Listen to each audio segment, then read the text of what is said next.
Yeah, we Yep. got you, Nick. Oh. We got you. Okay. All right. My printer's not printing anything, so I do apologize for any delay from me bringing anything up. But we'll start with Vicky. We're going to do the animal permit first. Okay. I am Vicky.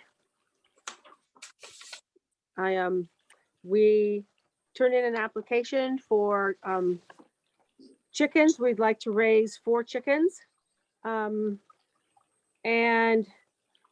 we have our, we notified our neighbors.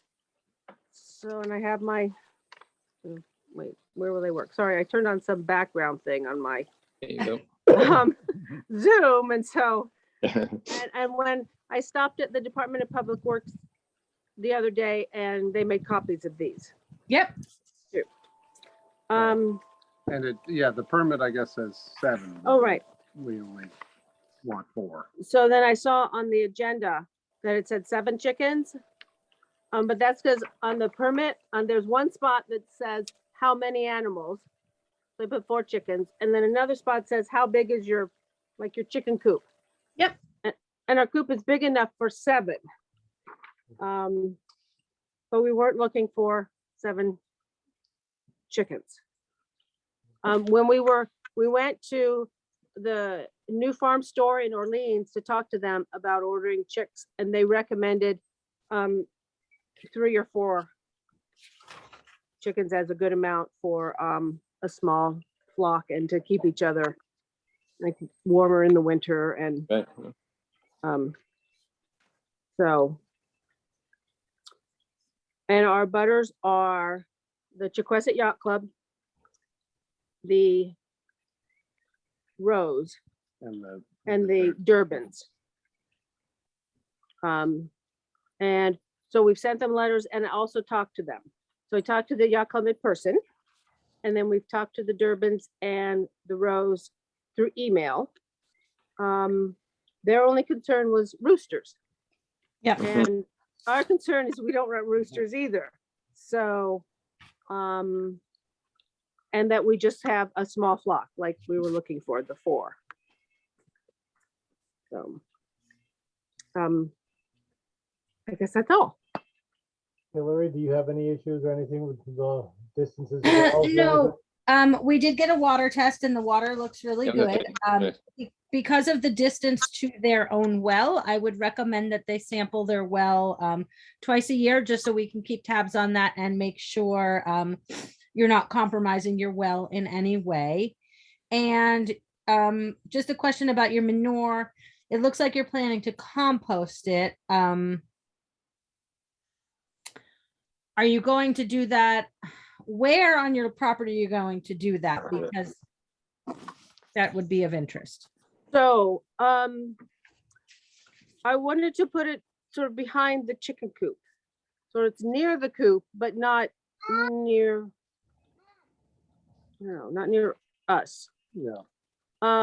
You know, the, I'm sorry, it's the recycle, Yeah. the transfer station has those really nice composts, which we've gotten one of those just for our kitchen compost, but we're not using that one for our, Oh, are you talking about the compost bins?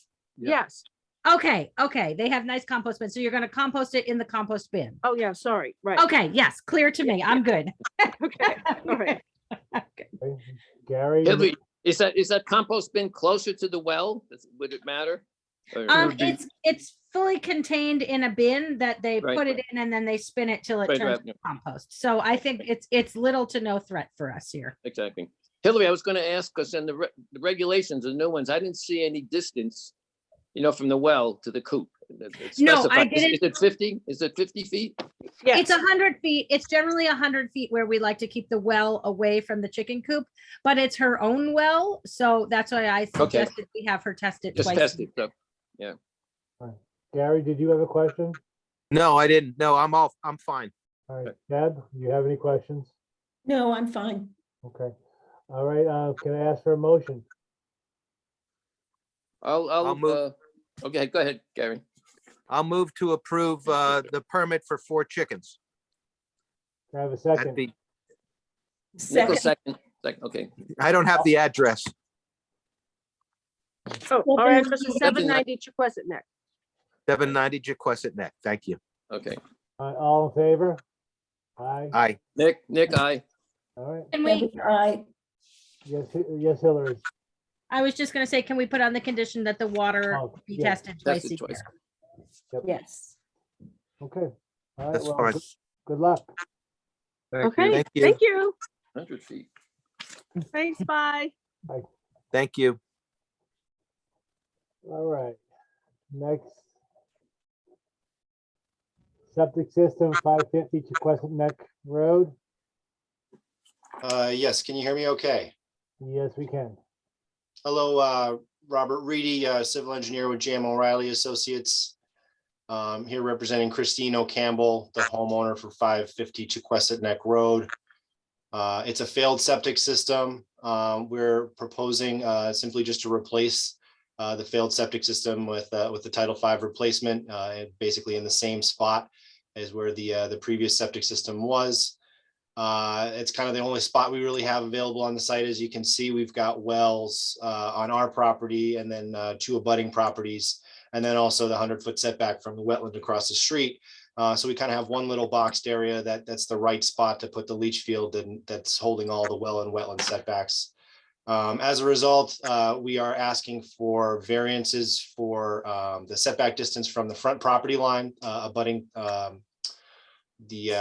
the road Powers Lane right next to us there, and then also setback variances from the main dwelling and also for both the septic tank and the leach field, and also lack of space for a reserve area. Again, the variances are simply just out of a desire to find the right spot that allows us to meet 100 feet setbacks from all the wells and from the wetland. No other work is proposed here other than just a replacement of the septic system. It's a 4-bedroom dwelling in total. There's 3 bedrooms for the main dwelling, and then the garage has a 1-bedroom studio above it. So we'll be connecting obviously both buildings to the new septic system. And I'd be happy to answer any questions the board has. All right, Hillary, what are your concerns or any that you have for this? I just wonder, is there a basement on the existing building or is it just a slab? The existing building is a basement. Yeah, I got in there in order to kind of check where the both of those building sewers came out. How do the elevations work of the leach field and the basement?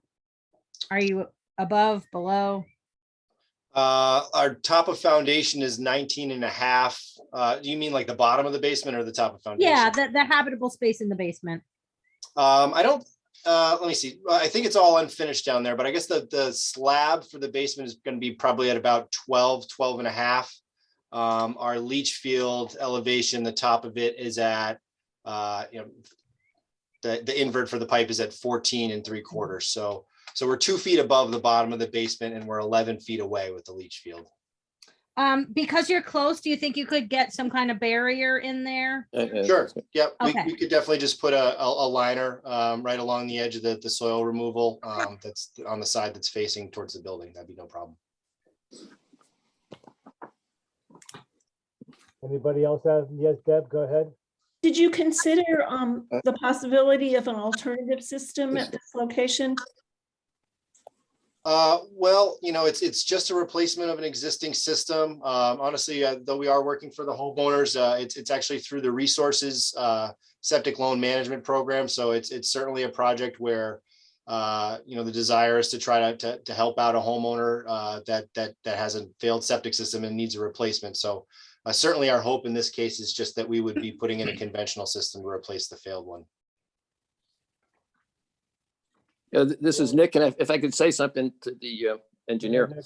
I mean, the location is a very tricky one with respect to the harbor. It's in a critical area. And I think the idea, as Deb mentioned, of an AI system is really worth considering. I don't know if you spoke to the homeowner about it, but you're on a non-conforming lot to begin with. And I think within a matter of days, probably, we're going to be voting to extend the regulations are changing. The harbor, if we continue, the words we're getting from the Clean Water Commission is basically if we continue putting in AI Title V's, we're not going to clean up the harbor. And we're just spinning our wheels here if we keep putting in Title V's. So I'm going to have a little trouble voting for this without some kind of AI system going in, because I think we have to start and follow the guidelines right now, essentially, because if we keep putting AI Title V's in, we're not going to get anywhere with respect to the harbor. So I would like you to maybe go back to the homeowner and just talk it over. I mean, as far as the financing and that's something that can be possibly worked out. I think that Hillary can correct me if there's not money still available to subsidize, going up to an AI. So But go ahead, Hillary. I was just saying, we have money available to subsidize the enhanced IA Exactly. system. Right, Yeah, right. we do not have money available to subsidize the just innovative alternative system. Right. Well, I think, no, from what I see from the new regulations, this would require an enhanced system being in the watershed area. Am I correct? Yes, from the draft regulation that you Yes. have, but Right. the board has not, we haven't No, that's- deliberated on those, so. Right. It's just that I'm starting to get to the point where I feel a consciousness here that Yep. continue to put in a Title V when we know it's not the right system. Yep. It's difficult for me to continue doing. So I'm going to have to vote against it, I think, unless we get at least an AI system in there. I know that's not ideal, but it's an improvement. That's all I could say on this. Janet, you got a hand up? And- Yeah, I would just like to echo Nick's feelings here and at least to get our most popular and very skilled engineers to be introducing this concept to area, because you're the people that can possibly bring out that right now without the regulation to back you up, at least an awareness and in a comparison of costs, so that the homeowner can at least explore other avenues. And if they plan to be there for a while, if they feel within their conscience that they want to do this, I think without the engineers at least discussing it and supporting it, the change in regulation is just going to hit everybody in between the eyes. So that's just my recommendation to you, Robert. So I know that that's not what the regulation says now, but Certainly well taken. And I certainly would say that I also am a proponent of IA septic systems. I also recognize the value of them and design a lot of IA septic systems, certainly in scenarios where either we're required or where we're able to work with the homeowners in scenarios where they're willing to do it voluntarily. In this particular scenario, I do want to note our client is the resource who is working for the homeowner who qualified on an income-based qualification for grant money from the state for a septic replacement of a failed system. So cost is of utmost importance in that case. They'll be getting a 0% interest loan that they'll have to pay back over an amount of years. And again, they qualified for this because of their income rate. And obviously the resource is a nonprofit organization that helps folks get septic replacements, and they have a limited amount of budget for septic replacements. So certainly the hope of both the resource, the homeowner, in this case would be that a low-cost option would be available in order to fix the solution. Understanding that obviously an IA septic system is roughly twice the cost for installation, but more importantly, something that the grant money can't help with is that IA septic systems are required to have an operation and maintenance agreement in place for the life of the system, which means an operation and maintenance person who's licensed needs to come out. And I'm sure you guys already know this, so I don't mean to obviously, just in case anybody, but typically the cost of those runs about $2,000 a year. And that's something that would be placed directly on the homeowner, and you couldn't get any help from grant money. So I do want to note, obviously, every situation is a little bit different. And certainly from this perspective, even relative to other projects, and certainly there's lots of projects where people are doing tear down and rebuilds right on a wetland. This is not that. It's just a replacement of a failed septic system. And, limiting cost is of utmost importance.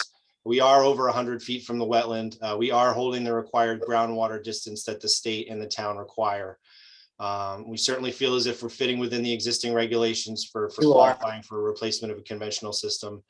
And again, I certainly am not anti-IA, and I do think there's lots of scenarios where it's appropriate, but in this particular scenario, I am on the side of the homeowners and the resource and the fact that we're hoping for a lower cost solution that will still offer a significant benefit relative to the existing leach pit, which is obviously a lot closer to groundwater than what we're proposing. So. Well, I thank you for that explanation. I thank you for that. And I do realize, and you do realize that you're on the front line. You know, you're the first contact. So we kind of need you. We need you to understand it. And it sounds like you understand it, and you certainly understand the existing regulation. And so all I can say is get ready for the new one, Robert. Yes. And those help us a lot, because it, you know, the cost is a tough thing to tell people, but if they have no choice, they have no choice, you know, so. Absolutely. Thank you, Robert. Thank you. Robert, Gary, do you have Hillary, anything? could I say one thing, Ken? As far as the funding, if this is an economic issue mostly, what about the funds that we have? I know that's not our bailiwick, so to speak, as far as the economics of it, but could we subsidize the system to the extent that it wouldn't be costing the woman as much? Or I At don't this know whether- point, yeah, at this point, we could not unless it's enhanced IA. If it Right, was well, the enhanced IA, we could use the money for that, but we don't Exactly. have. Yeah, I but was wondering about that because that's ideally what should go in anyway, based on our probably Yes, a of new course. regulation. Go in. Yep, absolutely. But we don't have a mechanism in place to require it at this moment. Although an application such as this, under what we're going to look at later, would be triggered by multiple categories. So food for thought. Gary, did you have anything you needed to say? Do it. No, actually, I'm in favor of this system, and I don't have an issue with it. I understand what Nick is saying, and I agree with what Nick is saying. However, I'm not comfortable applying it until the regulations are in place. So that's where I'm coming from. All right, well, Gary, I do agree with, I was gonna bring that sentiment. Right now, we have to follow the regulations that we have on the books at this moment. If the system would meet all our requirements, you cannot stop it from moving forward to try to get a more improved system in the ground, because the regulations aren't involved at this time. So, so can I ask for a motion? I move that we accept grant the 3 variances, and Hillary You want has me to the. read a motion? You want me Yeah, to read a motion, thank you. Gary, and you can? Yes, thank you. Okay, sorry. I move to approve JM O'Reilly and Associates Plan Number JMO-9264 dated 3/30/22 and grant the 4 variances requested in the letter of 4/4/22 for the upgrade of a septic system to serve a 4-bedroom structure, a grandfathered non-conforming dwelling with respect to nitrogen loading. Subject to the following conditions: design flow to be limited to 455 gallons per day to serve 4 bedrooms. No increase in habitable area or conversion of use without Board of Health review. The well is to be tested prior to a disposal works construction permit and deed recording, and a flow barrier to be installed along the foundation wall. All right, I have a motion. Do I have a second? I'll second. All in favor? Aye. Aye. Those I'm going to opposed? say I reluctantly. I Yeah, would very much like the regulations to be in place for this one. They The new will. regulations. They will be. They're coming. They're coming. Those opposed? I'm gonna vote no. All right, well, 4-1. Right, exactly. Thank you. Ken, I don't know. We have 2 folks here, Conrad and Barry. I don't know if they wanted to weigh in on either of the applications or if there's something else of Yeah, I interest. should ask. Yeah, is there anybody here for that issue? Okay, Okay. Conrad, yes. No, I'm sorry. That was a no. That was a no. I'm just a fly on the wall. We're looking to talk more about dry toilet issues and whatnot, which is not. I'm here as a fly on the wall. Okay, great. all right. And then Ken, I'm gonna ask that we take Pat before Anastasia and Scott and Kurt, only because I think our discussion with those folks will go longer and I'd rather not keep Pat waiting. Pat, I asked to come tonight because we've been working with Truro and Provincetown on a public health assessment. And Pat has been helping us through a county grant, get the health assessment together and get it out the door. So I wanted her to give you a little overview of the work she's doing because it's really interesting and it's not something we talk about a lot, but it's something that's been sort of weighing on my mind for a little bit and it's ready to go out the door. So I'm going to turn it over to Pat if that's okay with you, Ken, and she can walk us through it. That works for me. Okay. Welcome, Pat. Yep. Please go ahead. You're muted. Pat, you're muted. Yeah. Did everybody get the set of slides by email that you could look at? I did. I got mine. They're Yeah, pretty you can information filled. You can screen share it too if you want, Pat. I actually would have to go to a different computer to do that. I'm sorry. The first slide tells you a little bit about who I am. I was hired by Barnstable County originally to do contact tracing. And then when the numbers sort of bottomed out on that, and Deirdre and I had a meeting with the state DPH grant funders, they decided that we could use, with federal approval, we could use the money to bolster local public health efforts. And then when I sat with Leslie in Provincetown and I sat with Hillary and decided what it was that we could do, we decided that we probably would look at public health needs assessment. And it's a very common task, actually. I took an public health interventions course in grad school, and we do this process in the middle of that before we decide how we're going to intervene in a problem. But it's also commonly done by hospitals that offer what's called community benefit. And every 3 years, they are required to go back and look if their community benefit truly did do good for the community. And I have been on that committee here in Connecticut doing that, as well as doing this kind of evaluation for several other nonprofits that I do community work with here in Connecticut. So the third slide defines what the community health needs assessment is.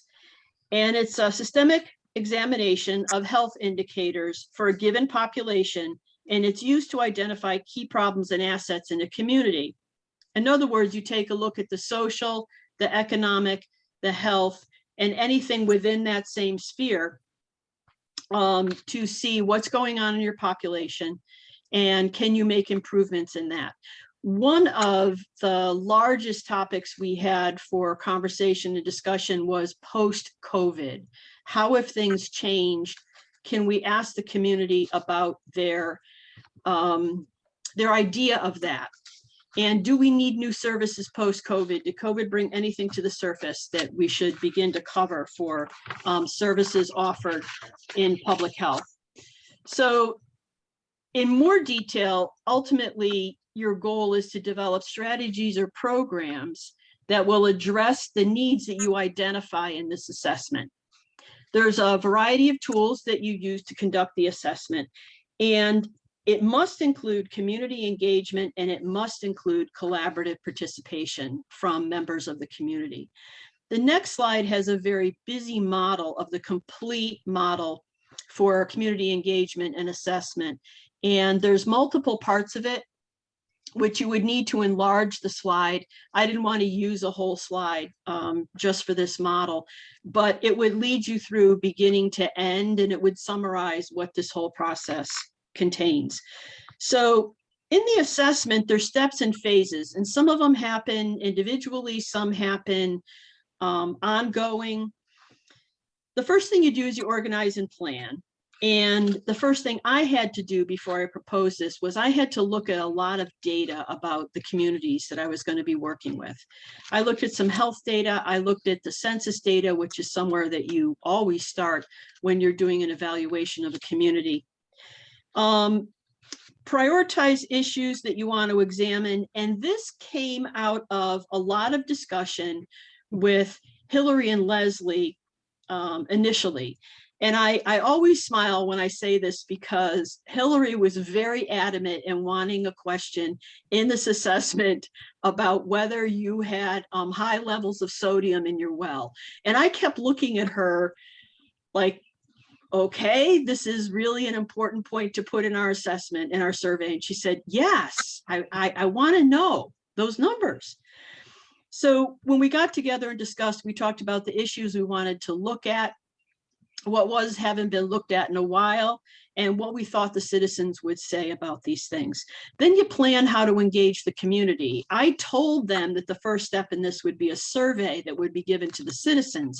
So then we had to sit as a group and think, all right, we want to engage the citizens, we need to reach them. Is it going to be electronic? Is it going to be paper-based? How are we going to go about doing this? And then we developed the survey that we're going to disseminate to residents. While you're thinking of disseminating the survey to get on the ground sort of input to this, I will have the responsibility of interviewing key stakeholders and informants about these issues. And I have compiled a large, I did some research and asked their opinion on many things, and I compiled a large Excel sheet with all the various segments of social and healthcare, mental health care, substance abuse, anything we could put our fingers on, the players, so to speak, in that area. And I will begin to interview people who represent those agencies. So we're going to disperse our survey to residents, and there's a variety of ways we're doing this. We're hitting the elementary schools for parents to do it for us before the end of the school year. We are going to have flyers around in the towns. We are currently in the middle of asking some of our stakeholders if they would post the flyer and then actually leave some copies of it in a prominent place so that people could pick it up and take it home and do it. The flyers have a QR code, which is instantaneous. And then, of course, they could always get the hyperlink to the survey if they wanted as well. On this, I'm not sure if you're familiar with in public health, but one of the leading guidance documents that we have when we're assessing what goals we're going to set for a department or a program, every 10 years, the U.S. Department of Health and Human Services puts out the program Healthy People, and we are looking ahead to Healthy People 2030. It has health maintenance goals in it, and we ask the citizens in this interview survey whether they have met some of them. And they were a wide variety of goals the government asks. And it's things like, do you know your HIV status? We are asking questions about dietary habits. We're asking questions about regular dental care. So I presented that Healthy People 2030 document to Hillary and Leslie and Meredith. I'm sorry that I left her out because she's been an absolute tremendous help. And we looked at it and said, okay, let's ask this and this and this and look at this and see if this really gets accomplished in our population or not. And then the final question in the survey actually is asking people to give us on a scale of rating 1 to 5. We give a list of things. We're asking them to tell us have been the greatest effects in their lives during the COVID process.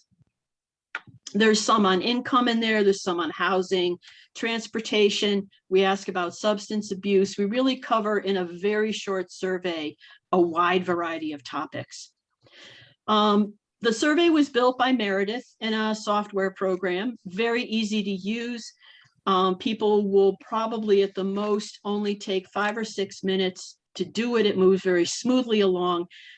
And the survey program has a back end to it that accumulates all of the results as people are answering, and we can access that, and it even puts us into graphs for us. So that's a very helpful thing for us. So the mathematical considerations, I actually had to consult one of my professors because from BU, I didn't remember the numbers that we needed. She laughed in telling me that 50% participation is always ideal if you have people in a waiting room idle and they have nothing better to do but to take your survey. But you hope tremendously you have 30% of your population and you shoot for 20%. If you're going to get that low 20% number, then you need to go back and actually take apart the respondents that you had and be sure that you got everybody in all the demographic groups in the same numbers that you wanted to gather information from. If not, you may have to go target groups and try to get more respondents to the survey so you can be sure that you have a true and accurate picture of your population. In the latest census in 2020 for Wellfleet, you have 2,611 year-round residents. So our target for 20% would be 520 responses. To me, it's a big number. I don't know if we'll come close to it.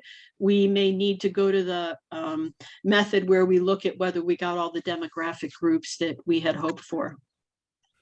So after you look at the results of what both the key informants think they see in the populations and what people tell us on the survey about their own lives, you sit down and you look at what seems to be the more important issues or the more relevant issues that you want to tackle first.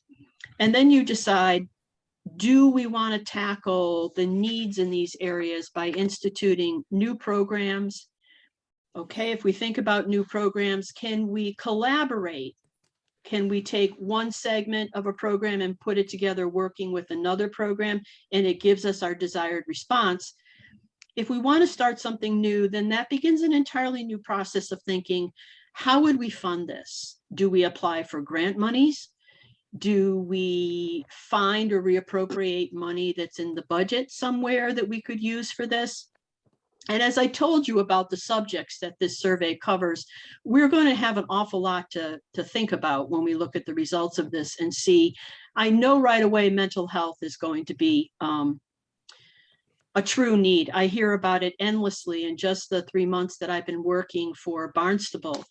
I know healthcare access is a problem. And before Deirdre left as our chief public health nurse, I had started working on arrangements with her for public health nurses to visit the Outer Cape more often in various locations and at least do some health maintenance things. Do a finger stick cholesterol, do a finger stick blood sugar, do pulse, do blood pressure, check on immunizations, see if people need immunizations. And then Deirdre left and I sort of, that ball got dropped, but I intend to take it up again with Sean. Because I know that healthcare access is a problem. And if people can at least get an idea of what are the pressing issues in their life, then that helps out a little bit. I have pretty much finished everything as far as timeline. The survey is being deployed. I was just talking to Meredith today. She is firming up the flyer that gets the QR code on it. I have already composed email content from myself that's going out to our stakeholder individuals who are going to either display our flyer in their workspace, or they're going to make a flyer available to people who come in who can take our survey. So we are on the brink of 90% ready to launch. I would think by tomorrow we're probably, or by Friday for certain, completely ready to launch. Anybody have any questions?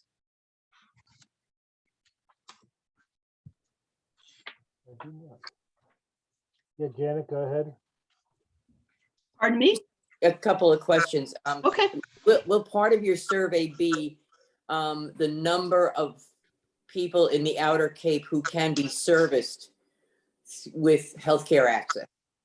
Because I feel that that's going to be such a small number. You know, the ability of practice of primary care in the Outer Cape. So we ask that question. We do ask that question, Janet. Yeah, we ask people about whether they feel their access to healthcare. Well, we asked them, do you have a regular healthcare provider, i.e. PCP, family medicine, pediatrician? Where do you seek your medical care? Do you feel you have adequate access to healthcare services? I expected when I started at Barnstable and talked to Deirdre that there would be a problem with access, needing to go further down Cape for that, which is why I sort of asked Deirdre to plug in the visiting nurses to do at least the sort of on the ground main things. But Right. we will have to wait and see what people tell us in the survey. We may find out people think they have adequate access. I Okay. don't know.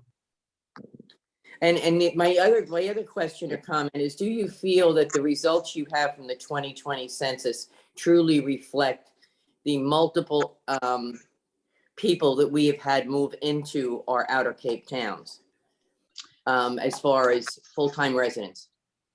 You know, that's Yes. my, you do? Yes, Okay. and I also consulted Hillary in that, and she explained to me the turnover with people who came back to make their permanent home here Right. during COVID because they could work at a distance. And I always say to them, because I know it's their towns, I've spent a great deal of time here. I'm not just doing this on a wing and a prayer.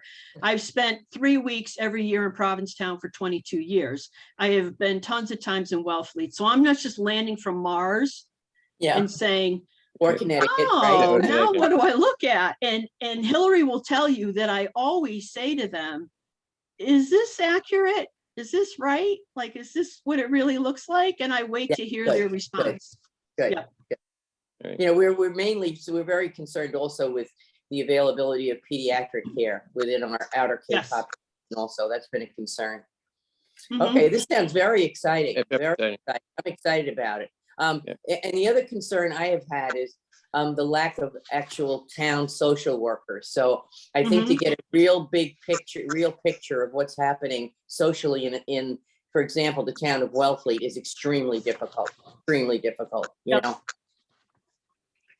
Yeah, we asked some very pointed questions too about substance abuse. It's Yeah. completely anonymous. I mean, the results go into the cloud and it, racks up on the backside of our survey. So we have no idea what anybody's answering. We're just going to open the results and say, oh, that's what I expected. Or, whoa, what kind of, we ask about being treated for mental health diagnoses. We ask about suicide because I was told that's been a very big issue. We asked, do you personally know anyone who has died from suicide or illegal substance overdose? But we're pretty pointed in what we're asking. We're sort of shooting the arrow right into the middle of the heart to get the answers we want. Thank you, Pat, very much. Thank you. You're welcome. Thank you. I appreciate the information. So Hillary, you wanted to have Anastasia go next? Yes, and my computer seems to be failing to charge, so I have 6% charge left. So while Anastasia's giving her presentation, I'm gonna move around my house and see if it's my plug or what. But yes, so yes, go ahead and get started with Anastasia. I don't want to make you seasick, so I'm gonna turn my camera off while I try and see what's going on here. Thank you, Hillary. Let me just take a second to pull up a presentation.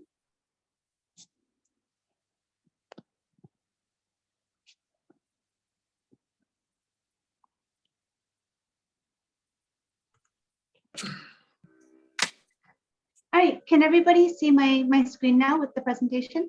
Yep. Yes. Wonderful. So my name is Anastasia Rudenko. I'm an environmental engineer with GHD, and I've been working closely with Scott Horsley to look at sewering evaluations to be incorporated into the Wellfleet targeted watershed management plan. So I wanted to give a brief update today about the methodology we've been using for the analysis, show the preliminary sewer sheds that have been developed and ask for comments, and then talk about next steps for the project. And I gave a very similar presentation to the Clean Water Advisory Committee and got some initial comments on the sewer sheds, which I can share with this committee and elaborate on. I'll take all those comments and then refine the sewer sheds to finish out the analysis. And just as a time frame, we're looking to complete the analysis along with cost estimates this month to be incorporated into the TWMP. So for this project, We started with a review of existing wastewater planning studies in the town of Wellfleet, reviewing the Massachusetts estuary projects, and then working with Scott to look at what areas of town are more suitable for non-sewering alternatives and what areas may need a sewering component on a subwatershed basis. And then I developed a townwide wastewater generation model so that as we look at different sewering layouts, we can get an idea of how much nitrogen load is being taken out with the different sewer shed options. And the model uses 2018 to 2020 water use data where it's available, and then it relies on the assumptions that were made as part of the MEP reports for the areas of town that don't have public water.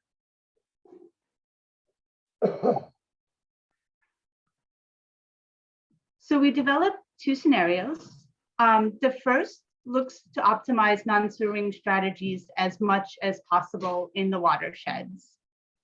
So it uses INA systems. Scott has looked at the use of INA systems with multiple different effluent concentrations, 11 milligrams per liter, 8 and 5. For this scenario, we chose 8 milligrams per liter as the most realistic to get a consistent effluent in order to meet the TMDL. It also incorporates fertilizer mitigation, stormwater reduction, the use of aquaculture, ecological restoration, and permeable reactive barriers. And then based on the estimates that Scott came up with for these different components, we looked at what was left and what would be treated with centralized collection and treatment. So that is a private system at 95 Lawrence and the existing Harborside Trailer Park, as well as municipal sewer infrastructure in Duck Creek and the Cove. In order to allow the use of these pilot technologies, Mass DEP requires in the TWMP to have a backup plan. So that looks at just using traditional infrastructure, which is what our scenario 2 is based on. So this is a balance of looking at which sections of town are most appropriate for INA systems for the lowest general use approval, which is at this point 19 milligrams per liter, and then centralized collection and treatment. So it's looking at the same system from last time, but extending it within Duck Creek and the Cove, as well as looking at components in Drummer Blackfish, Wellfleet Harbor, and Logie Bay. So I just wanted to pause there and see if anyone had questions on the two scenarios, and then we can start looking at what the scenarios look like. Nope, we're good. Please continue.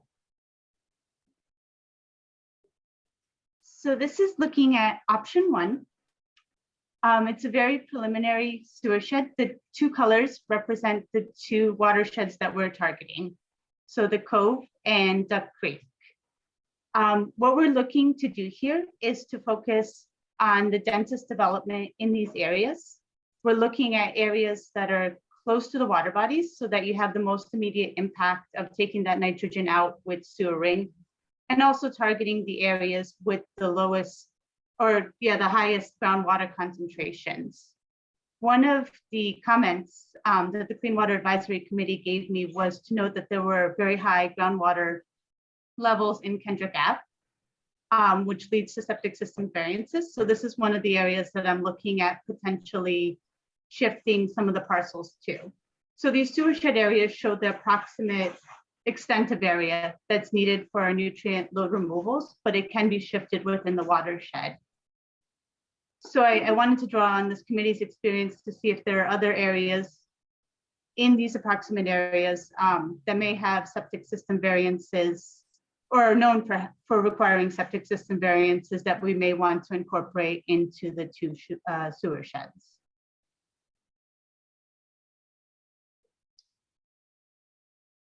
So I think I would sorry, say, go ahead. Holbrook Avenue obviously has variances. All along Mayo Beach, Kendrick Ave, there's variances there. Even up into the Hiller and up in there, there's a lot of variances, I would say, all over sort of this downtown. No question.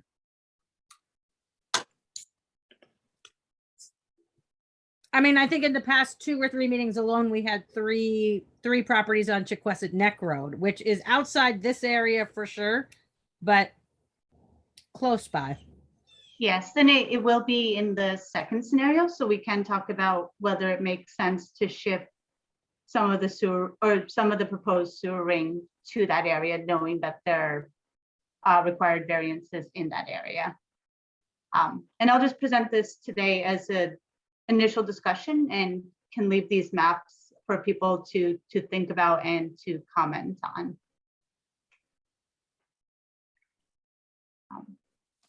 One other thing that I wanted to note is if we look at centralized infrastructure, we need to look at a treatment site and a recharge site for that area.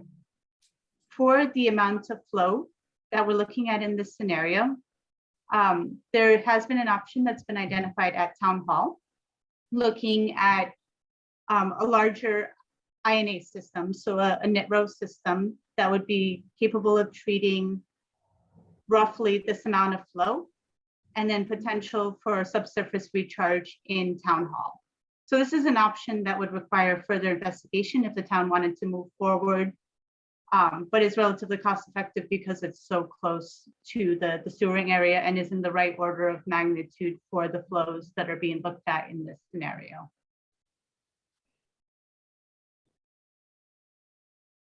So let me move on to the second scenario, and we can always come back to this one if there's additional discussion.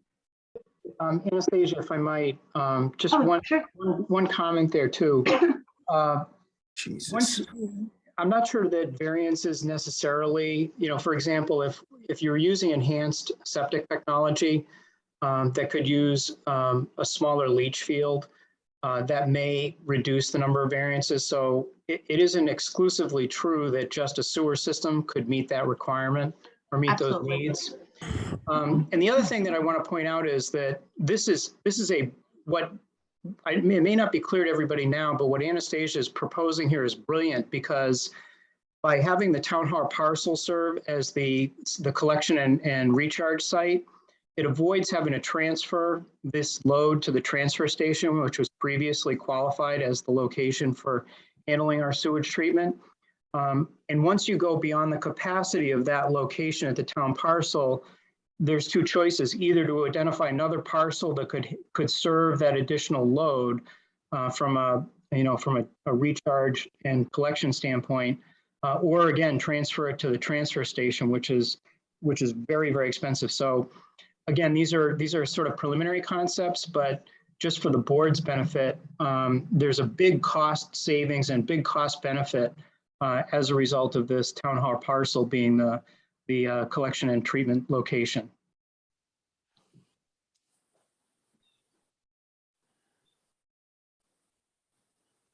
Thank you, Kurt. So looking at the second option, again, this is looking at if the pilot technologies that are currently being tested and look very promising do not work. So it's a much larger extent of sewering. This is something that could be presented as a backup plan, and the town would have an adaptive management program where they would gauge the success of pilot technologies and then come to decision-making points if the sewer needed to be extended or not. But as you can see, it goes into more sub-watersheds, and there is a larger extent in the Cove and Duck Creek from the first scenario. Anastasia, if I can just jump in here and add one thing for clarity. This scenario that we worked on assumes 2 things. One is the sewered areas that Anastasia's highlighted here, but then everything else is on a 19 milligram per liter INA system. So this scenario, which is considered a conventional technology because it's generally approved. So that's the other component here as part of this backup plan. The previous plan, option 1, assumes that the septic system upgrades go to enhanced INA at 8 milligrams per liter rather than 19. So I think that along with the other non-traditional technologies is what makes the difference in the amount of sewered areas. And the enhanced INA, the 11 milligrams per liter, or potentially 8, is on a provisional approval, looking to get a general use approval. If it can go through that process, it would count towards this plan and result in a reduction of the sewering area for the backup plan. So there is the opportunity to continue to fine tune this as technologies prove themselves. But it is something that the state wants you to think about, is if it doesn't happen, how large would the sewering need to be? So I really think of it as a contingency or a backup approach.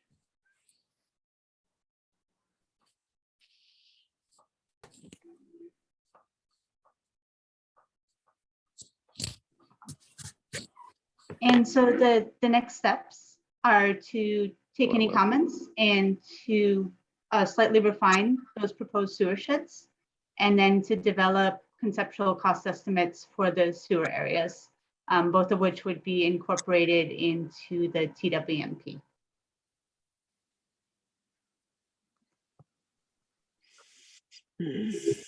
Scott, could I ask a question about the cost? Because it sounds like the second plan would be extremely more expensive. Is that true?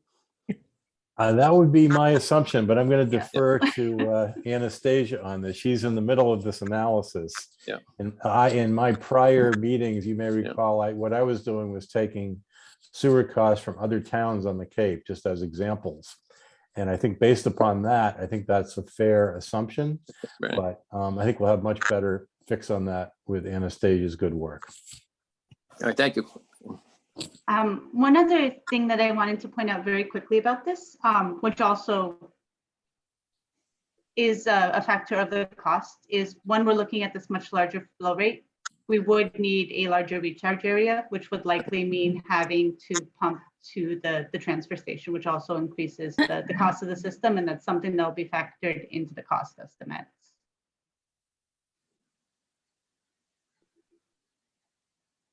So it's Janet. So Anastasia, this is my second time hearing your presentation, so it's really sinking into me. But wonderful. Yes. So in other words, you're saying 1, 2, or maybe even a hybrid model? Or is that a possibility where? Yes. Okay, great. I understand that. Great. Yes. So an adaptive management program could be used to turn this into a hybrid, or the town could decide to take a hybrid of these. These are bookends, right? It's the two extremes of pilot technologies work as well as possible, or they completely fail. Right. But there's also a possibility that both sites would be needed at some point, right? So that potentially, yes. Because once you go past scenario 1, you really are maximizing the town hall property, and likely will need to look elsewhere. Okay, I also have a question for Scott, I guess. Is there any idea of when our timeline is going to expect general use acceptance of the EIAs? Yeah, Janet, thanks for the question. So the regulations say that they need 3 years of data on 50 systems. Currently, there are about 30 of the nitros installed. I think they're up to 32. Some of them have been operating for more than 3 years already. But if you read the regulations most conservatively, the 3-year time clock doesn't start ticking until number 50 goes in the ground. I see. I have posed a question and a proposal to Mass DEP that they are thinking about. And that is, what about, instead of that, a combination of some systems for 5 or 6 years, some systems for 3 years, but instead of being monitored quarterly, they're monitored monthly, and then some systems less than 3 years. And they did not say no to that, because everybody wants to move this forward as fast as possible. Right. Hopefully that answers your question. Yes, thank you, Scott. Thank you.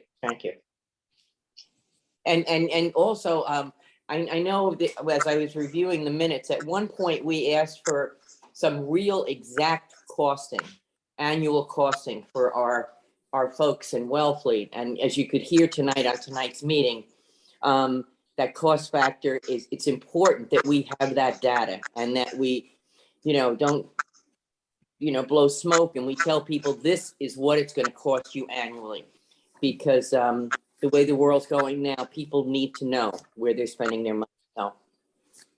So if we could get that data from Brian or someone, you know, that of exactly what it potentially could cost for an EIA, I think would be helpful. I can give you a little bit of a response to that as well, Janet. Gary Moran from Mass DEP reached out to Brian Baumgartel and myself about a month ago to try to get us to provide whatever cost information we had. We both provided it, and it was quite similar, but that was for capital costs. And what we were relying on was, as opposed to estimates, we were relying on actual installed systems. And there's two studies. One is in Falmouth that was done by the Buzzards Bay Coalition. The other one is in Barnstable, being done by the Barnstable Clean Water Coalition. There's a total of, I think, 20 some odd systems in the ground. And we provided that detailed analysis. And I think I shared that with you, Hillary. If I didn't, I'll get you another one. On the O&M side, Brian Baumgartel is putting that together, and we can make that available when he has it. So that information is partly there, partly coming. And it's great for us to have it on the Board of Health, but you could hear tonight too, that it's marvelous for the engineers to have and to have their buy-in. They're the first contact that people are going to come into, you know, so. Absolutely. So I thought it was important that we hear from Anastasia tonight in light of looking at regulatory revisions, because it is all tied together. And we asked Scott and Kurt to come along too, because they can talk about where we are with our targeted watershed management plan and how heavily we're going to rely on these enhanced IA systems. And we've had our pilot program out there now since April, I suppose, trying to peddle these enhanced IAs, and they're just not flying off the shelves at all. So Board of Health has been pushing them, Conservation has been pushing them, and to date, I have one signed contract in hand. So I have one participant since April, and I must have spoken to well over 200 people about this. So my feeling is that if we want to get these in the ground and start using them, we have to look to some type of regulation. So I don't know, Scott, if you want to just Yeah, I'd love to just add to that, Hillary. Yeah, Thank you. And I'll be brief here, but just to go back, when we proposed the money at town meeting for the subsidy, which did pass with quite unanimity, I think, we also proposed at that time a regulation.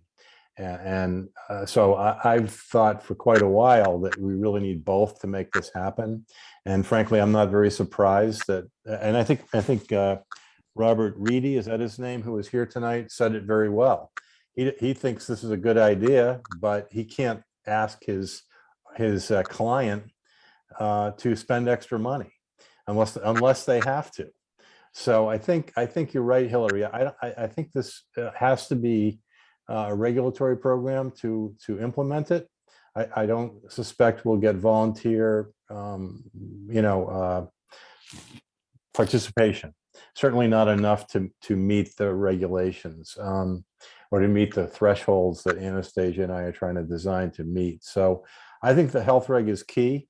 One of the thoughts, I think, from our prior conversations, I think the Board of Health has really been smart to really take time and really think about this, because this is a huge move. So I totally applaud you on your, your thinking about this. I think that the map that Anastasia has produced, the option 1 map, I think is the likely or a likely sewer area. And I know in the past, there was some discussion among this group of maybe we should have an area where we don't require these INAs, because we don't want to have somebody put one of these in and then go sewer it later. And that makes sense to me. So we have some maps now. I know they're in draft form, Anastasia, but they're, and they may tweak a little bit, but I think they're a pretty good view of where we're going to likely end up in terms of the plan that I'm going to recommend to the town to adopt, to then send to Mass DEP. My sense is that Mass DEP will approve this plan. That's my opinion from many, many discussions with them. I think they needed, as we said all along, the backup plan. And that's where Anastasia has come in. And I think her backup plan will meet the muster of the requirement. But if the town chooses to go with option 1 and rely on the enhanced INAs as a major part of it, then I think a health reg is going to be critical to make that happen. Okay.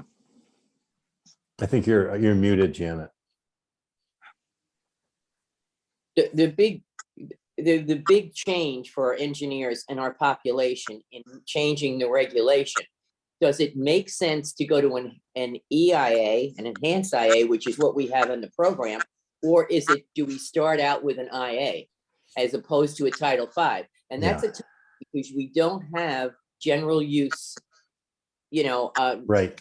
yet, and that would be a toughie for some people to swallow Yeah. legally, okay, just from a legal standpoint. Yeah. We're telling people you have to do this, and we can't even quote accurately what the annual maintenance is in all three, you know what I mean, and how many are being used. So Yeah. I don't know. I mean, we have thought about it for a long time. We've been seeing a lot of cases, as Hillary said, of late, that we really feel strongly about here with Nick's vote tonight. So I don't know. That's a toughie. It is a toughie. It is a toughie. I totally respect what you're saying, Janet. My two quick responses are, because I've thought about this a lot, is, and I've been speaking with Mass DEP quite a bit about it. Provisional systems can be installed, that they are legal. There's no limit as to the number they can put in. That really the only difference is the monitoring requirements are higher while they're in the provisional approval. But some people have said, well, these are not approved, and that's really not true. They are provisionally approved, and again, the only difference really is the frequency of monitoring. Mass DEP is currently developing a definition of something called best available technology that they're probably going to put in Title V, and it may include provisional systems. That's something I don't want to speak for them, but I've been talking to them a lot. So on the legal thing, I would certainly defer to town council, and maybe something you want to ask them, because I think it's an important question you're raising. And now I can't remember the other thing I was going to say, but that's okay. Okay.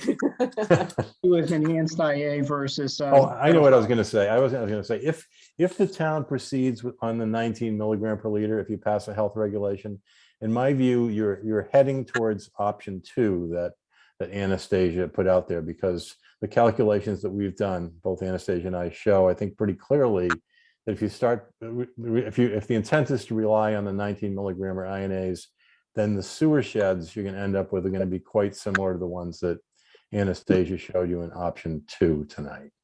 So I think that's important to be aware of. I'm not saying you shouldn't do that, but I think if you're going to do that, you should be aware of the direction you're heading and what else is probably going to come with it. And the other thought is, I'm sorry, the other thought is in my view, the worst possible situation is to get them to put an INA in, like a 19 milligram, and then take it out later and either go to enhanced INA or a sewer. So that's of concern too, I think. Scott, quick question. You can put the enhanced IA in following the IA system. Not ideal, but still would work. I'm not sure. I don't understand that. Like if I had a fast system in, I could proceed with a fast system today and then retrofit my fast system with the nitro after it. It's not at all. It's not ideal, but we're not giving up the vision if we get some IAs in. You're right. You just, as long as we understand to meet the goals without the large sewers, they would need to be replaced at some point with something better. And I think, like right now, when the board talks to people and suggests the enhanced IA, we do tell them that the enhanced IA is the way of the future, and understand that they're choosing the regular IA. So it's kind of a quandary, quite frankly. And the other thing that Brian had alluded to, I think, Brian had alluded to, is that the regular IAs were perking up their how they did things to get that nitrogen down a little bit more so that they could be more competitive with he alluded to the fact that there's a lot of competition now in getting this improved. And that's the timeline that you're concerned about, Right. So. Okay. In some sense, though, the other thing to add is that if you look at it the other way, if you put in a regular septic system, you can always retrofit that with the enhancement and get the higher nitrogen reductions. Whereas if you're putting in an IA, you've got a lot more components to replace and a lot more digging to do. So it's, you know, in some sense, you're almost, if you have a standard Title V, that may almost be easier to retrofit.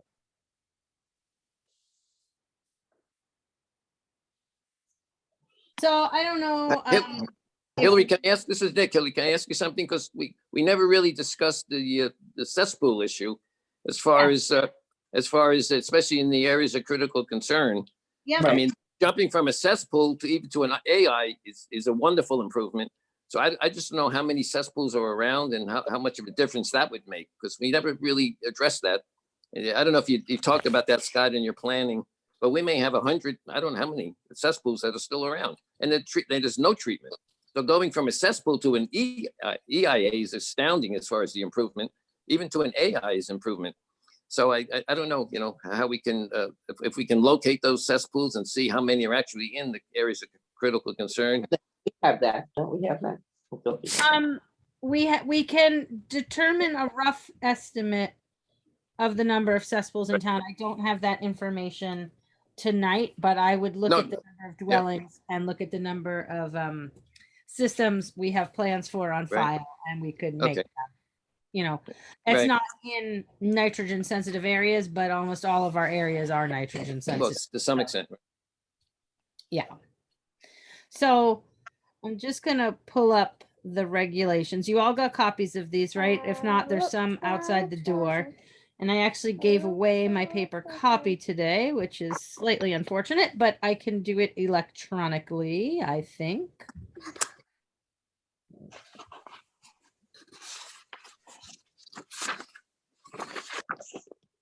All right, let's see here. So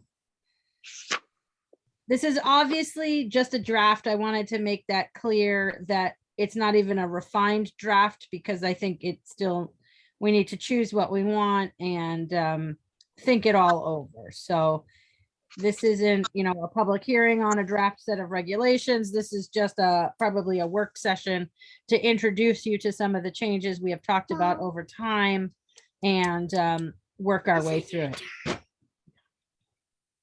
Okay, can you see the screen moving? Is that?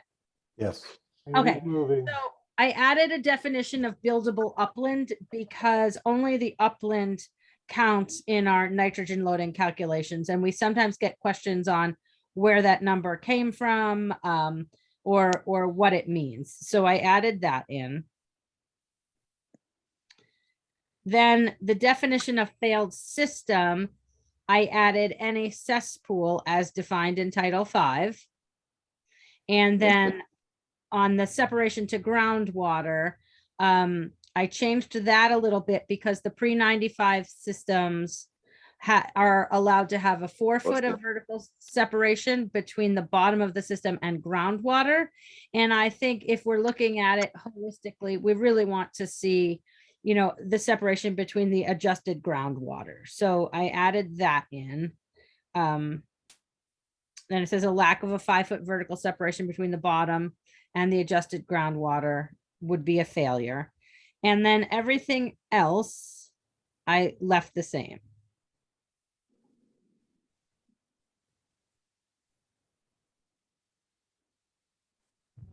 I wanted to give a little bit of thought to a more stringent definition of new construction, and I left it blank because I wasn't sure of the wording, but I wanted to hold a placeholder there because we see, or we are seeing, a lot of these tear downs and rebuilds, mainly closest to the water, which is our most sensitive areas. And Title V tells us that, you know, new construction is not a tear down and rebuild. So we've had some heated discussions with applicants over time. So I just leave that there as a placeholder. We may catch the concept later in some other language in the regulation, but I didn't want to lose sight of that. That's a good point. That's a very good point. Here. Okay, so then nitrogen sensitive area. Scott, I was looking to you on this one. What is the language that Mass DEP is using? They're not using nitrogen. They have not done this yet, Hillary. They've been talking about it for almost 2 years now. They are probably going, the last I heard, they were going to define that as watersheds where they have TMDLs. Okay. And you don't have that yet. And that's really a timing thing. So I think you should, my advice is define this however whatever the intent of the regulation is. I would certainly reference the MEP watersheds here. Because I think. So maybe yeah. we can wordsmith it later, but the general concept would be embayments or watersheds impacted by nutrients as identified in our Mass. MEP. I think that would be appropriate, yes.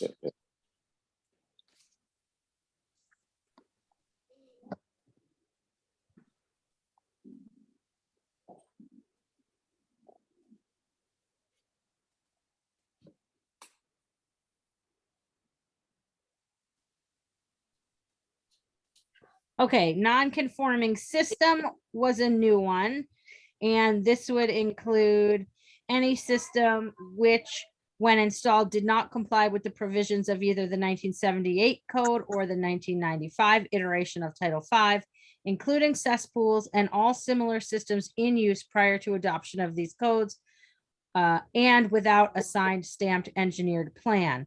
So what we're seeing a lot of now is folks that don't have a certified plan on file or a stamped engineered plan on file, and they have some rendition of a 78 code system with a pit and a tank, and they want to then go back and reverse engineer to prove to us that it's a passing suitable system. So I think some people are spinning their wheels trying to save money, but in the long run they're not saving money and the systems should be upgraded. So I add in non-conforming system definition. Okay. Then we define wetlands because we haven't had that.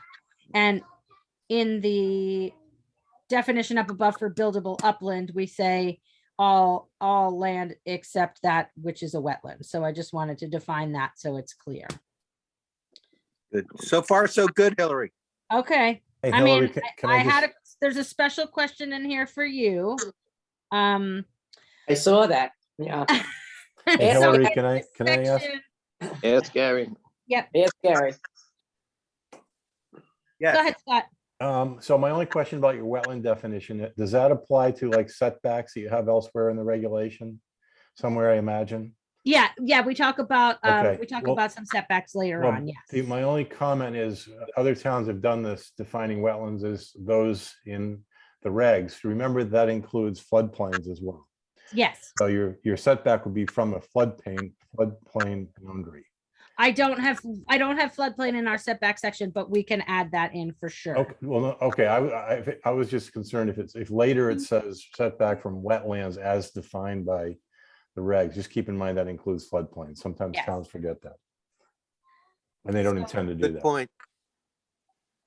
This was just a grammatical correction. It just wasn't worded properly in number 403. I don't think we need to spend any time there. Okay. And I do have proposed changes to wells, but I thought we should bite this off one section at a time. Yeah. That's a good I idea. had brought to you, gosh, probably 2 years ago now, a draft well regulation from the state that was pretty good, and we crossed out certain sections, but we'll get to that at a later date. So. And what about 509? I had a question with that. That didn't, what is that water supply to Coles Neck regulations? So the Coles Neck regulations are the water commissioners regulations for the water system. Okay, that's what And they're not a part of our regulations, but my existing regulations, I have them attached at the back because I frequently get questions about them. So Okay. you may or may not have them, but I can share them with you. Thank you. Yeah. Okay, then we go to subsurface sewage disposal systems, and I don't want you to pay attention to the numbering or the lettering because this is all just bad formatting, but I think the gist is here. Hillary, I think that this is your section that you came up with here is great. Okay, so we I like, really liked it, especially the last one with the saying the cesspools are considered failed. yeah, and so I wanted to be mindful there about the date. And I know we want these things out of the ground now, but I feel like if we give until 2024, that gives us enough time to get our targeted watershed plan in and like a clear path forward for some of these. So You may even want to think 2020, 25.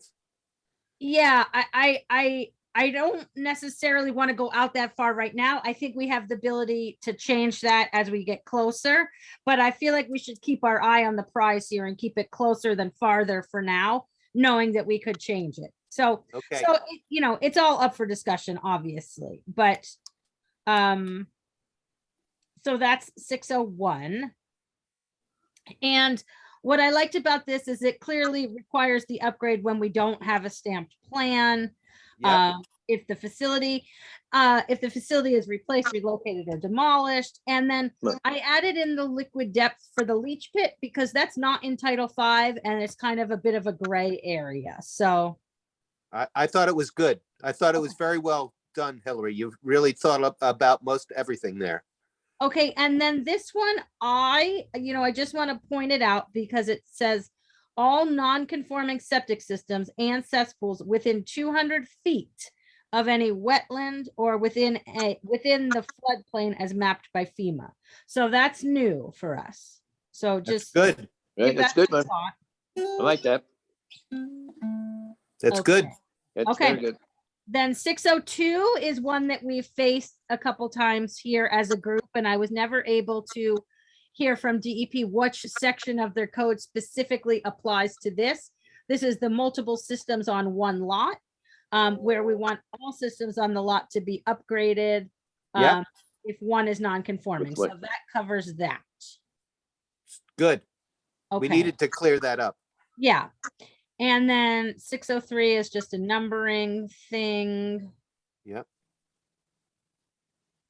As-built cars. Then the inspection criteria. So I changed this around a little bit because we have a number of businesses in town, bigger size systems. Oh dear, we got this new cat and I don't know what he thinks of the computer. So I'm sorry if the cat comes across the screen. It's an itty bitty kitty. So I added in this section where there is an application for special permit that allows uses not otherwise permitted by the Wellfleet zoning bylaws, any changes of use in a property, application for a new license or transfer of an existing license, renewal of the annual operating permit. So every business gets a business permit every year. Operating permit for the operation of a motel, cottage. Oh dear. Itty bitty kitty caused some trouble. Kitty. That's the itty bitty kitty, but jeepers, I don't even know what button that is. Oh, You went up to 500% on the bottom, Hillary. You gotta reduce the size. You see the 500 on the bottom on the right? Oh, yeah, over here. Okay. Just drag that down lower. Thanks, Ken. Oh, great. Thank you, Ken. Man, I'm impressed. Now we got to go back to where we were though, which is fine. Okay. So the business license I thought was interesting because some of those systems, you know, we have no idea how they're functioning and they stay in the ground forever until there's like a noted failure. And I wonder if we could catch some things sooner rather than later. So I'm asking for that to be added. Good. That's good. As specific then- as we can get is good, Hillary. Yeah, no, I agree. I agree. So, and I think that those types of inspections wouldn't be done yearly, but you know, every 3 years or something more than we're doing now. Every 3 years is reasonable. Yeah. So So then we have, in addition to the inspection criteria, the following shall be, Kitty, get out of here. Observed in conducting system inspections, an open inspection of all components. And if a component can't be found, the inspector should provide evidence for the system's success or failure. So not just saying it's fine, but giving us something to hang our hat on. Replacement or installation of the component is required. So this one kind of drives me batty too. We have a lot of older code systems that don't have distribution boxes in them, but they were designed and they just go to a leach pit. So I'm not 100% sure of their need or what they do, but I feel like if the plan specs it on there, we want all the components in. So, Right. Gary, what are your thoughts on that? Because Well, I have to tell you that this, as you know, Hillary, the distribution box really doesn't help any treatment. All it, you know what I mean? It doesn't do anything like that. It just is a conduit moving something from one place to another. So, you know, those systems that don't have D boxes, they're not worse than systems with D boxes, really. Right, right. Because they don't do I mean, any- in the real world, they're not, Yes. the D box doesn't help the system. You know, all the treatment is happening in the septic tank. Correct. So I put it in there for consideration. So we can, you know, leave it in, take it out, but there it is. No, I think it's good. The septic tank shall be pumped at the time of inspection. If it hasn't been pumped in 3 years, because we get a lot of those too. So we want to make sure our systems are being maintained. Then we get into the 6 inches of capacity for the leach pit, which is not in Title 5. The inspector must clearly indicate the height of staining, liquid, or both, and inspect for the T's. So that just spells it out that they have to indicate on the inspection report what they see. Can Everything. we, I'm sorry to interrupt you. No, it's okay. Can we refer to the Title V inspection requirements as well? Yeah, yes. We should make a reference to that probably.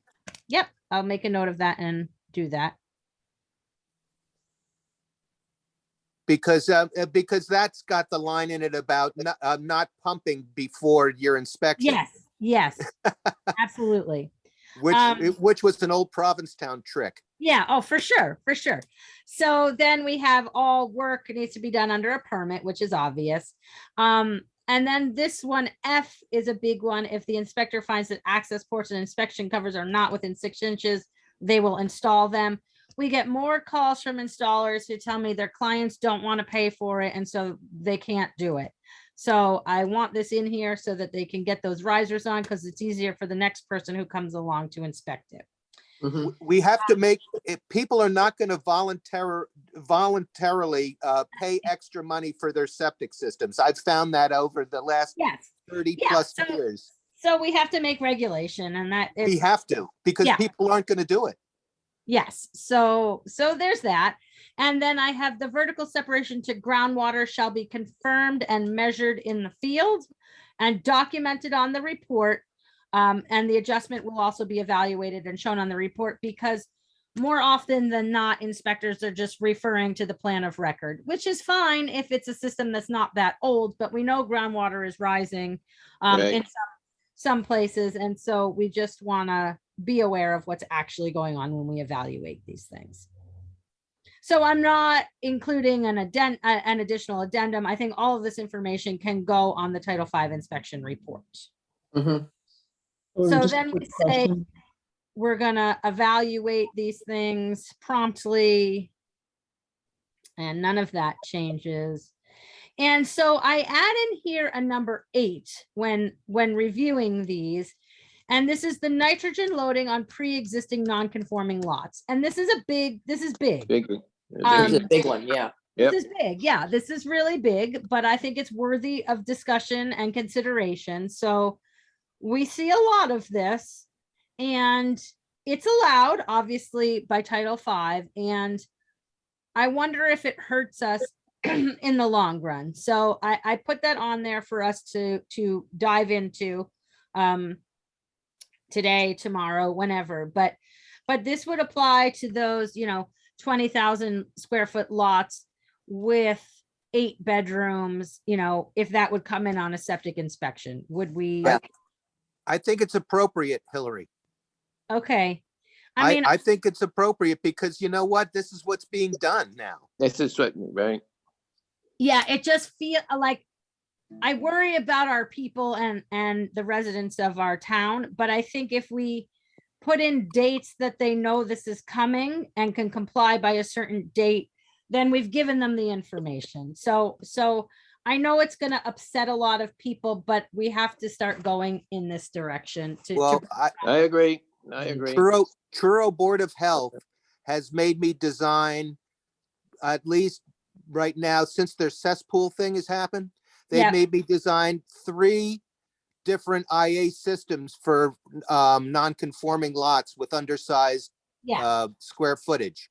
So that's what, the Board of Health is requiring that, so having this language in here we can go on a case-by-case basis if we decide that it's egregious or not. Yes, exactly. Yeah, Hillary, could you explain to me? I'm Janet Q. Citizen, and I don't know anything about this. So what is the regulation that 8 is telling me I have to do that you put in? 8 is going to tell you if you are selling your house and you have an inspection, or if you're putting an addition on your house of a kitchen and a bathroom and something over $10,000, and I require a septic inspection. If you have a small lot, or any size lot, maybe 30,000, maybe you have a 30,000 square foot lot and you have a 5-bedroom house, that would trip this. So if you don't meet the 10,000 square feet per bedroom, you would trip this. That's the key, Janet. Okay. So that's that applies, right? So that term nitrogen loading is like the amount of nitrogen that's going into the system, going in. Not going coming into out. your property. Yep. Okay, gotcha. And it's 10,000 square feet per bedroom on a lot served by a private well. Right. I just didn't understand what the nitrogen loading. I'm thinking of nitrogen removal too much instead of. So I'm sorry.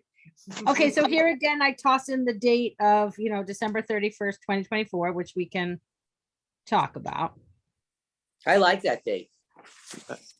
The only problem I have if with the wastewater committee is up with it, if we've got our watershed plan. The only problem I have with the 24 date is that we're almost halfway through 2021.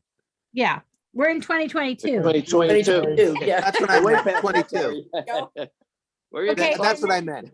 606. We have a problem with it. 606 is waterless toilets. I don't know if our guest visitor was still here and wanted to add something. Conrad, I'm happy to hear from you. I'm just taking everything under advisement. Thank you for the recognition. You certainly will hear from me. I look forward to that, but nothing at the moment. Thanks. Okay, great. Yeah. Hillary, could you give me the science of why we're not reporting this in certain areas? Why we're not waterless toilets. They can be permitted by the Board of Health for temporary use under special circumstances, or use of permanent waterless toilets shall be governed by the state sanitary code.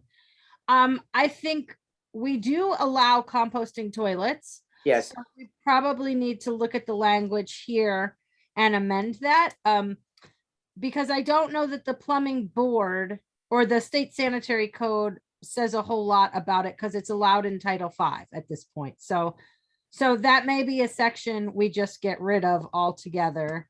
But I'm just thinking in practicality, are there some instances where that would be the answer?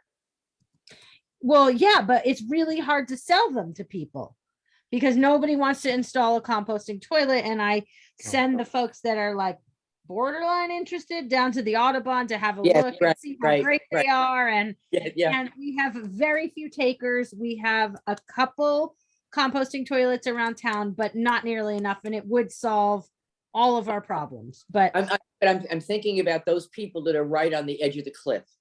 Where no matter what, you can't put anything. There's no land to put anything in, and they want to stay there another 3 years.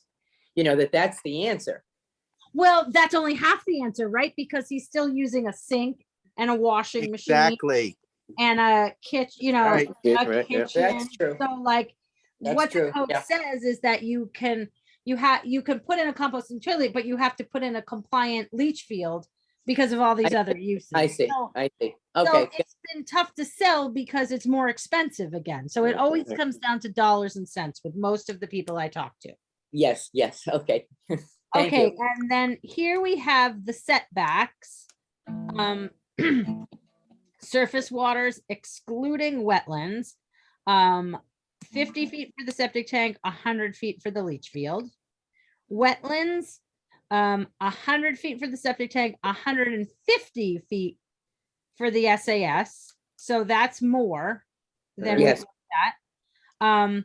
Ponds, I have 100 feet for the septic tank and 300 feet for the leach field. Whoa, that's a yeah, lot. That's a lot. Yes, that's certainly a lot. That's a big number, Hillary. I don't know, but because some properties may not be able to meet that 300. And this is, and what are we doing about the phosphorus? I mean, do we have any science to back that up, that 300 up? I've seen 300 used in, I don't know if it's Falmouth or one of the other towns. We Okay. certainly don't have to go to 300 by any stretch of the imagination. I just put it out there because our ponds, you know, are going to be an area Yes, that's never going to be served by a suitable system. So really our only approach is. I would say ponds and wetlands should be the same. Don't you think? No? I feel like on the wetlands, I don't know. I feel like our ponds, like on the wetlands, most times they're not freshwater wetlands. We're mostly faced with saltwater wetlands. And so that's the nitrogen. I'm worried about the phosphorus, and that's why I wanted a bigger distance. I'm not attached to any number, obviously, but something more than what we have now. And it looked like Scott had his hand up, so maybe he could offer some. I just wanted to say, this is why I mentioned the wetland things earlier, because right here it says 100 feet from wetlands. And earlier in the definition section, you include floodplains in your definition of regulations. So this technically says 100 feet away from the border of the floodplain. Yes. So just, and I don't know if you intend that or not. This means you can't put a system within a floodplain, and it has to be 100 feet away. If that's what your intent is, you're fine. But I know other towns have adopted this, and they say they didn't mean to include the floodplain to draw a setback from. Scott's making a really good point. Well, I think it sort of reinforces what you said before, Gary, that some homeowners aren't going to be able to fit anything in at all. That's right. That's right. So that's right. Yeah. You're not going to want to set Especially up now- people to lose. Especially now if you're adding the floodplain to that, it's a big distance. Yeah, I understand, Hillary, about the phosphorus. I'm hoping someday the technology starts to improve. Yeah. But the 300 might be, if we're including that, the I know, wetlands included. Yeah. like around Gull Pond, there's a bunch of properties that don't have 300 feet. No, Yeah, for sure. And not most of them, but there are a number of them with cesspools. So any improvement is an Yeah, improvement. exactly. I'm just thinking the farthest away we can get from the pond, the better. So maybe there's a way, to say the greatest maximum distance available. I think it's going to have to be individualized, Hillary, because some, as you know, Yeah. the properties, it's the sizes, some of them are very tiny and would never fit. Others would be able to fit it in. So I think we'll have to take it case by case in a way. But the principle, I think, you can almost say if as possible, as You could as say doable. 150 feet or greatest maximum distance. Yeah. There you go. Yeah, Yeah, that works something for like me. whatever's doable, right? Yeah. Okay. What are Okay. you asking about pressure distribution, Hillary? I wondered where we should require that, because we know we get better treatment in the leach field with pressure distribution, but do you think there's a place to require that, or are we okay not? It should be required for all IA. Okay, That's where we can get people with the pressure distribution is on using IA. I think that on just a general system, you know, that's a burden. okay. Gary, what about if they shrink the leach field somewhat? Well, that's also in the code there. That's in, what's that, section 405, Hillary, of the code for maximum feasible Maximum compliance? feasible compliance. Yeah. But it doesn't require pressure distribution, does it?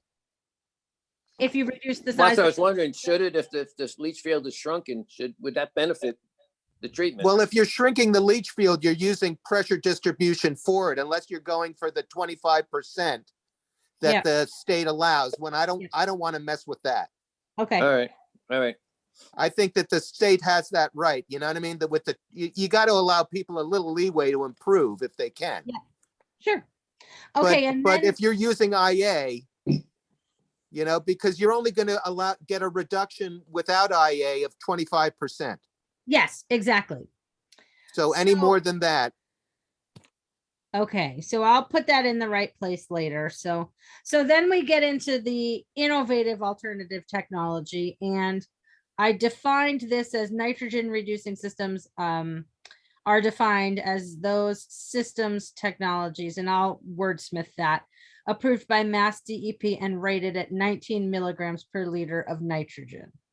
So we gave a definition to nitrogen reducing system under innovative alternative. And then this is where we have to give thought, right? So this is obviously just the draft and just for consideration. So we have currently, when there's a variance to the well, that's currently in there. And we currently also require it under number B, where it's located less than 100 feet from any water course. So I just changed that to wetland resource area. Then C, I don't like. On lots with flows greater than 660 gallons per day. I think that should read on lots with flows greater than 660 gallons per day where nitrogen loading limitations cannot be met. Exactly. That's exactly the way to do it. And then we have for nitrogen credit applications, which is allowed under Title V. So just calling that out. Yeah. For the upgrade of non-conforming systems as determined by the Board of Health, for upgrades of previously approved systems that exceed the current nitrogen loading standards of 110 gallons per day per 10,000 square feet of lot area. And then I wanted to capture this language that Scott and I talked about in the beginning, nitrogen sensitive areas as determined by Mass DEP, but that would change into that, well, I guess for consideration would change into that watersheds and embayments identified by the Mass Estuaries Project for now.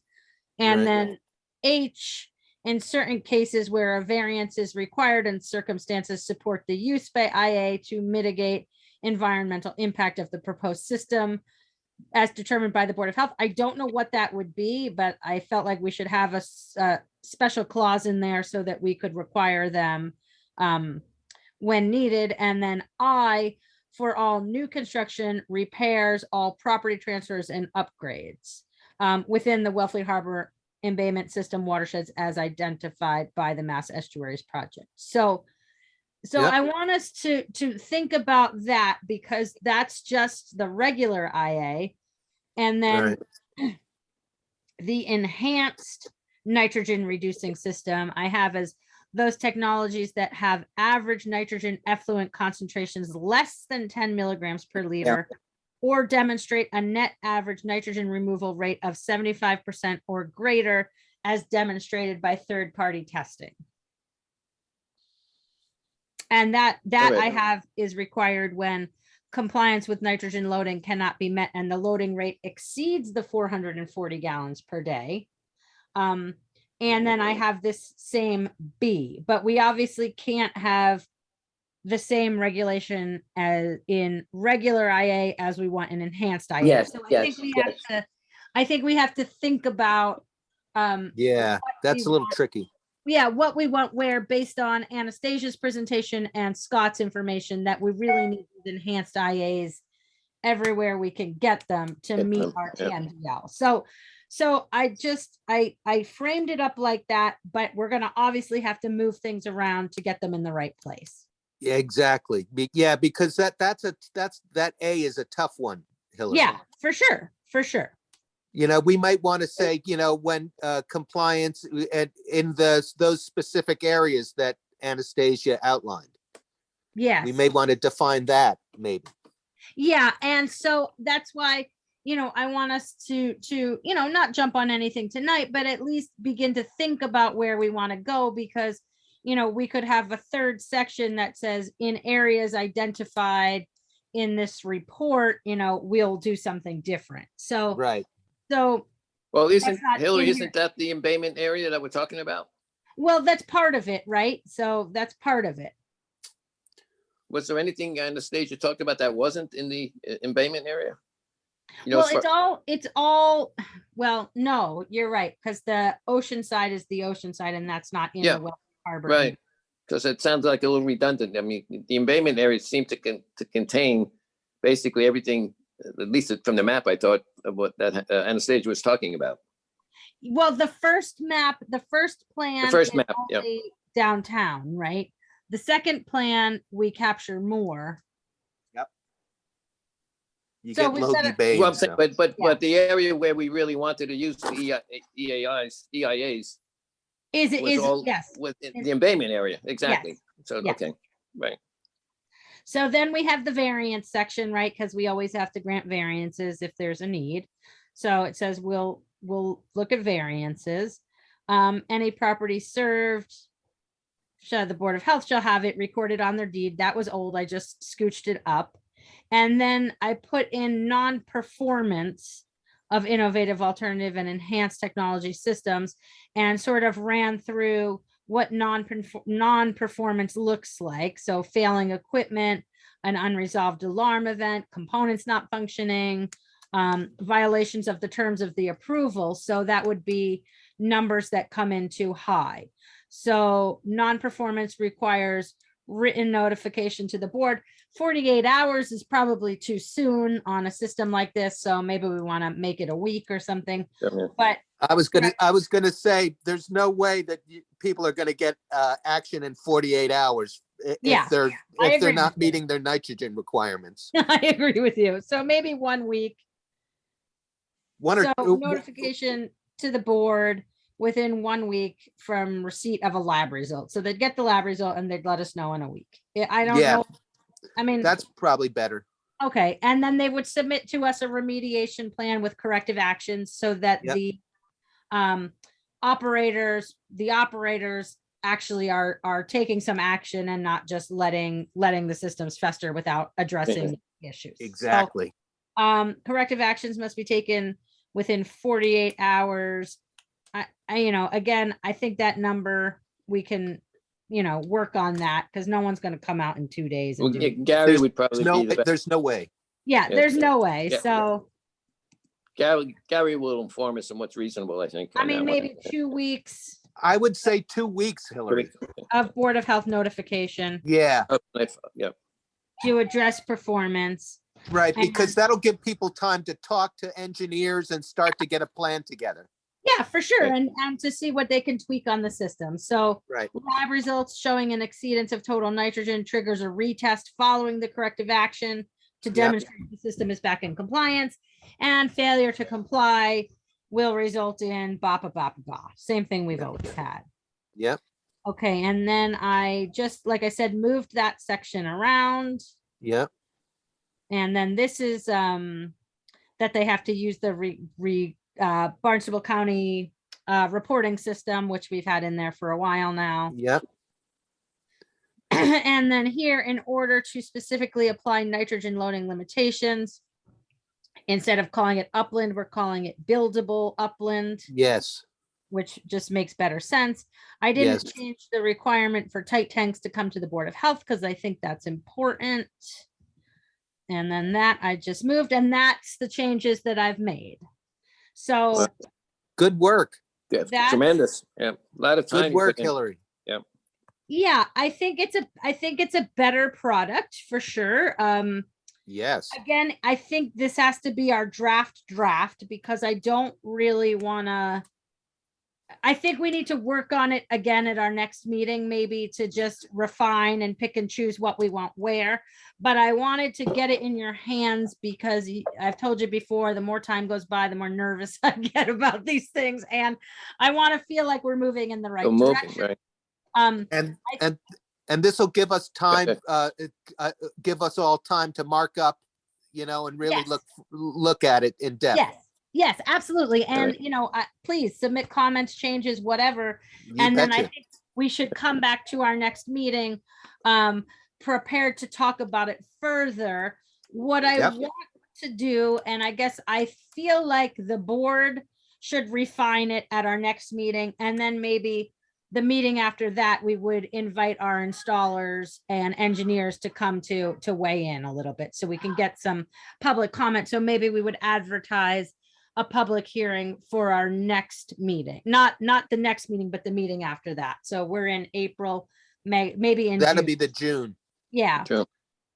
Yeah, I agree. That's critical. As Janet said, the engineers have to know about this so they can yeah, for sure. support it. Yep. I have to tell you though, as an engineer, talking to lots of clients about septic systems, especially within this last year, Yeah, when I suggest IA, everybody says, I'm paraphrasing, but basically the sentiment is, I'll do it if I have to. Have if to. I have to. Exactly.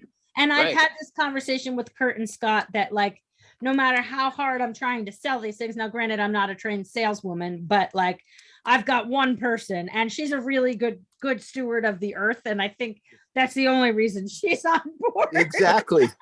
No, No, I think- because it's the bottom line, Hillary, as you know. Yes, I know. No, And I think Robert, get it. yeah, I think Robert, who was there today, echoed Gary's concerns that this is what he needs Yeah. to go to the public and say, we have to do this.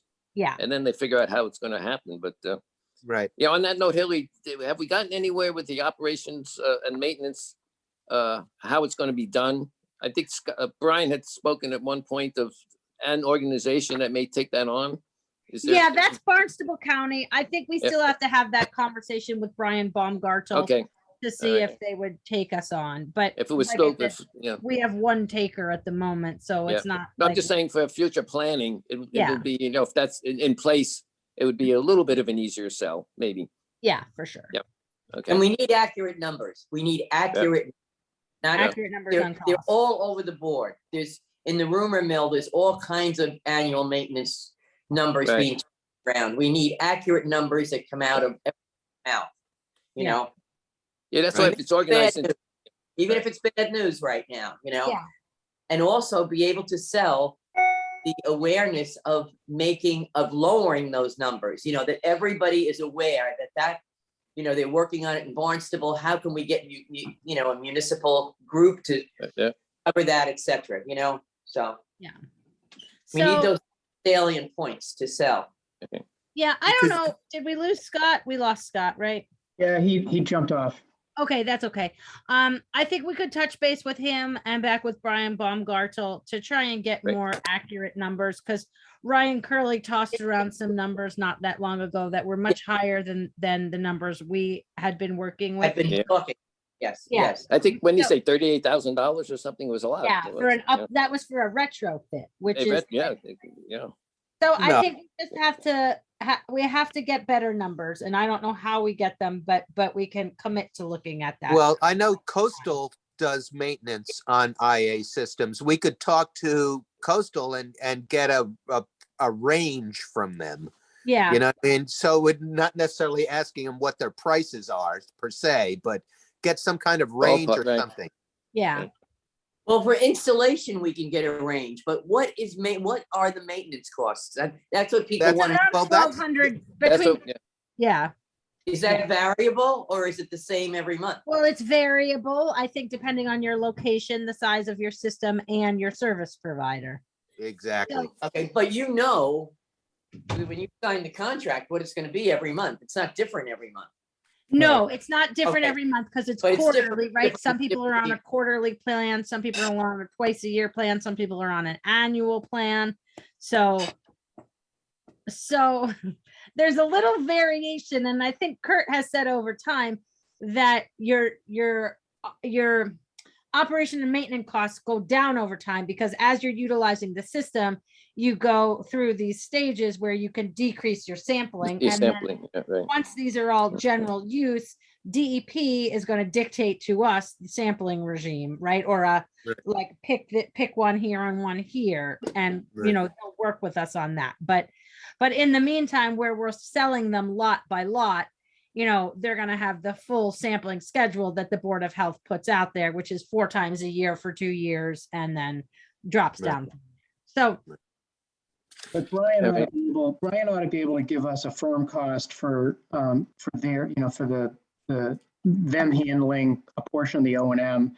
And then the installers ought to be able to give us, fixed costs as well. For each of those systems, there should be less uncertainty than there is. yes, I Okay. agree. And once it gets general use, Kurt, then the annual fee goes down. Because Yeah, once- of course. Yeah.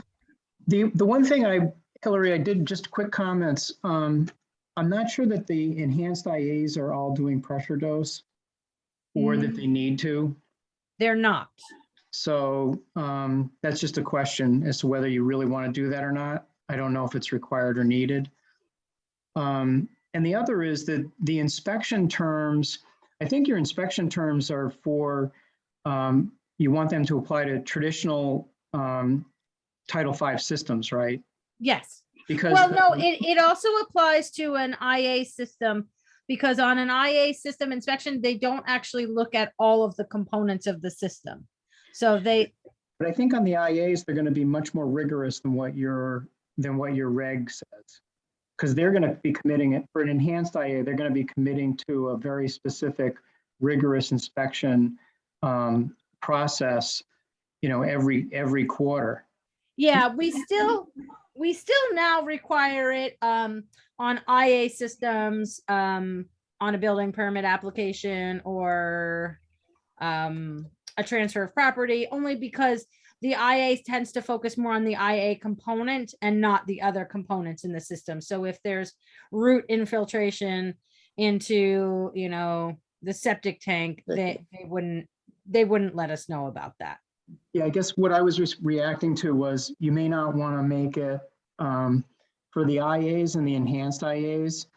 They have to be as rigorous as what the permit requires, and you wouldn't want to make them less rigorous. Yes, no, yeah. Okay. Yeah.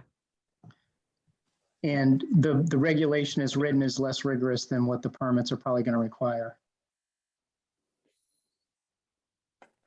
So we can fine tune that to say inspection per DEP standards, or Yeah, you don't want to have somebody have a less rigorous standard. just on the O&M inspections.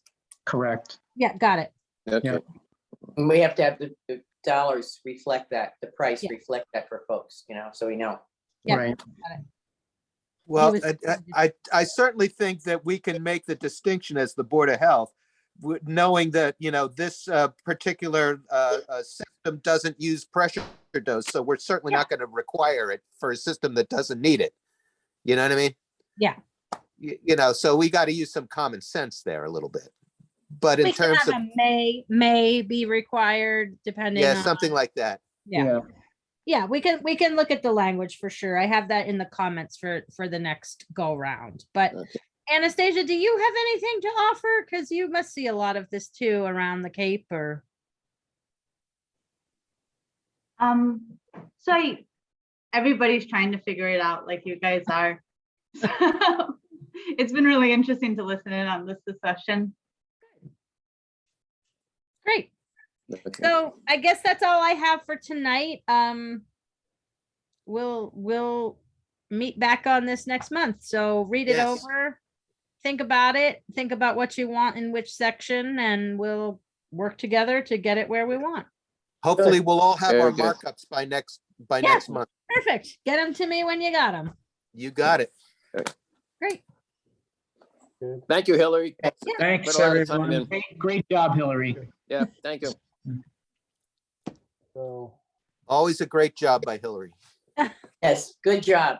But I'm most excited about the public health assessment too. So this was like Oh, two very big good. That- things that- that I'm excited about, that I've been working on, behind Right. closed doors. So, Well, I think it's a great idea, Hillary. So that's good for you. okay, Think that's it's all a I got. Sorry to Good. keep you for Lot of 2.5 hours. Been a tough few years. okay, so we still have minutes to approve. We want to go down the list there. Okay. So November 10th. I didn't get a printout, so I do not know if I was there or not, so.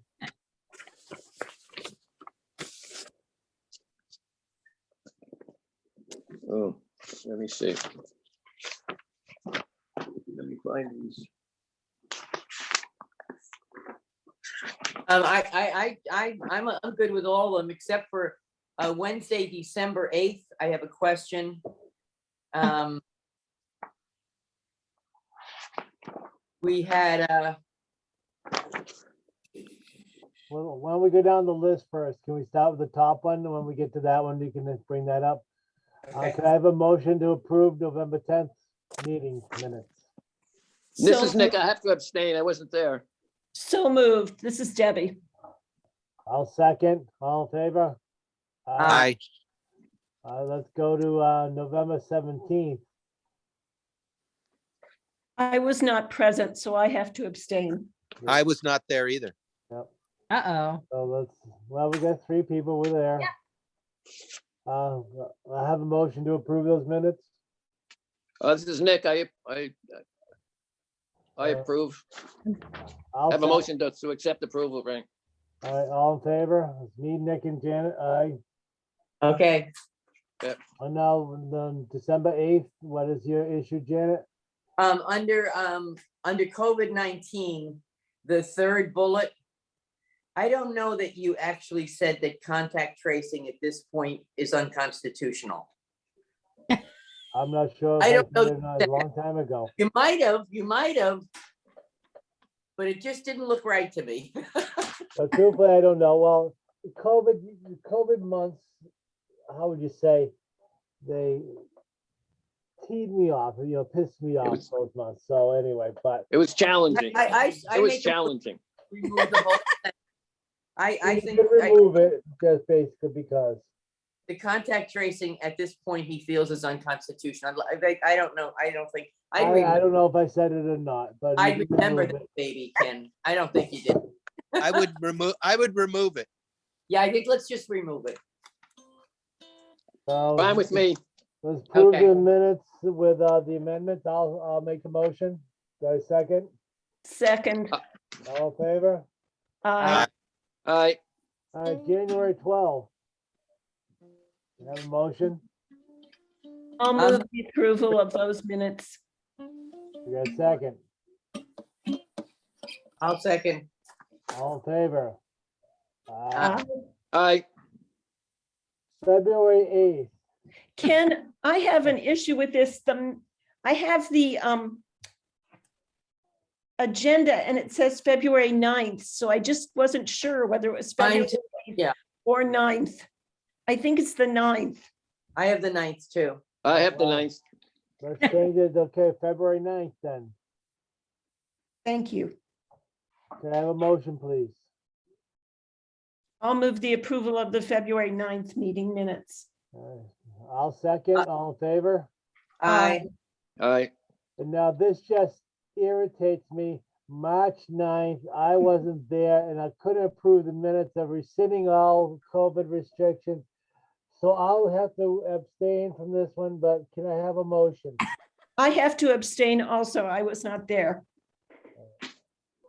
Well, I'll move that we approve the minutes of the March 9th Board of Health meeting. So can I have a second, please? I'll second. All right. All in favor? Aye. Aye. Eh? I wasn't there. There had to be three of us to remove them, weren't there? Well, I don't think, I says I'm not there. You were there, Janet. You and Nick and Gary were there. Right. Yes. I remember. Yeah, I remember, Janet, because I looked at them, I watched the video and you said this is just gonna bother Ken that he wasn't there. Or something was. I remember that, actually. What day is it? March what? Uh, March We're 9th. definitely there. March 9th. oh, this is, says March 9th. March 9th.